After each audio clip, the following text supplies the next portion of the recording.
Assalamualaikum warahmatullahi wabarakatuh. Bismillah, alhamdulillah, wa syukuri nikmatillah, la haula wa la quwata illa billahil aliyul azim. Cinta dan benci menjadi buta. Biasanya ini terjadi bagi mereka yang memang buta dan tidak tahu diri dan memang tidak ingin mengenal mereka dan dirinya sendiri, karena merasa otaknya lah yang paling sempurna, karena pendidikannya yang kalian tempuh secara akademik memang lebih tinggi dan sempurna.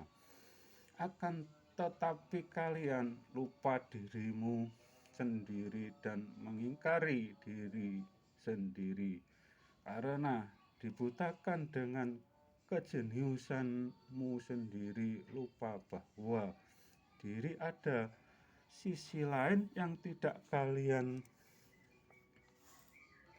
kenali, karena kalian memang banyak yang mengingkarinya.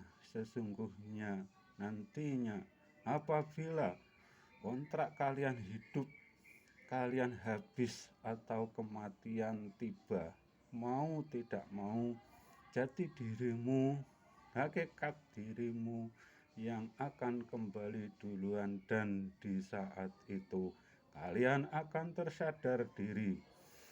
Kalian menjadi dua bagian, dua tujuan, empat nafsumu atau empat saudaramu akan pulang dengan tujuan yang berbeda, yang berunsur elemen air dan tanah, akan kembali dan dikubur di dalam tanah yang berunsur api dan angin, akan menemani jati dirimu.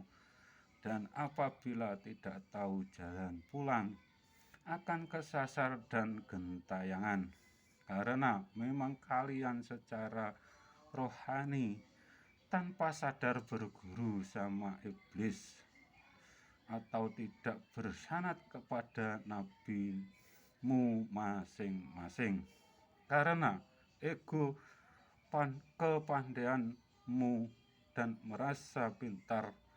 Begitu juga setiap nabi umatnya masing-masing ada yang seperti itu, bahkan yang dihadapi para raja. Begitu juga Samiri yang dikasih karomah dapat membuat patung sapi dan memasukkan ruh ke dalam patung sapi dan memperdaya umat Nabi Musa untuk disembahnya.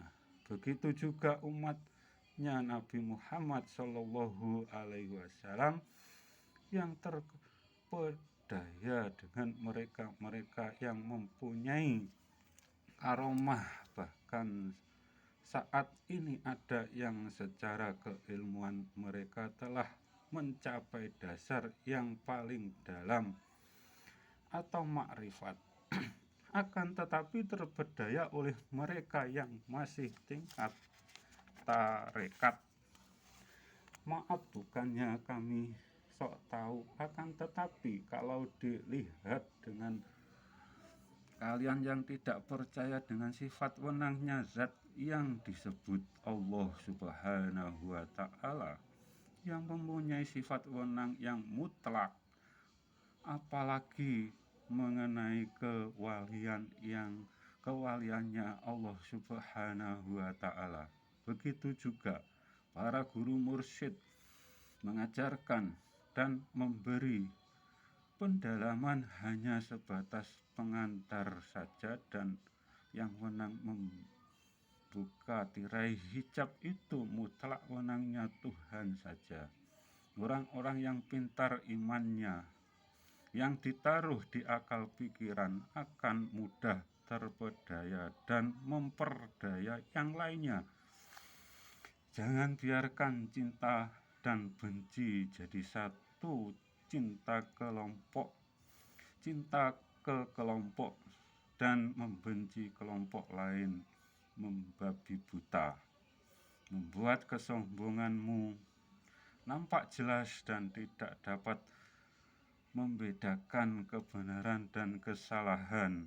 Orang yang sombong, mereka yang tidak dapat menerima kebenaran dari orang lain. Walaupun itu pedoman yang sama-sama dari kitab suci, terkadang dan memang banyak terjadi cintanya kepada kelompok sendiri karena buta dan tidak mengetahuinya secara keilmuannya, lebih-lebih ilmu yang ada di rohani atau ilmu hakikat. Sering kami jumpai komen yang miring kalau ada yang membahas keilmuan Gus Dur dan Wali Sembilan, seolah-olah mereka yang paling bersanad, akan tetapi tidak tahu secara keilmuannya. Begitu kelompok yang lain yang sering meremehkan kelompok kami. Memang bila kita berselisih untuk kembali ke Al-Quran, akan tetapi hanya iman satu sisi ayat dan ingkar dengan sisi ayat ketuhanan dalam bertauhidnya. Ini pun dalam kelompok kami juga banyak secara singkat dan tepat ada 3 ayat yang wajib diimani sampai mati. 1. Seruan ayat, jangan samakan, jangan sekutukan zatnya Tuhan dengan makhluk. Yang kedua dan ketiga, jangan ingkari salah satu ayat ketuhanan yang menunjukkan keberadaan Tuhan di atas dan Tuhan dekat. Semoga bermanfaat. Apabila ada kesalahan, mohon dimaafkan. Wassalam.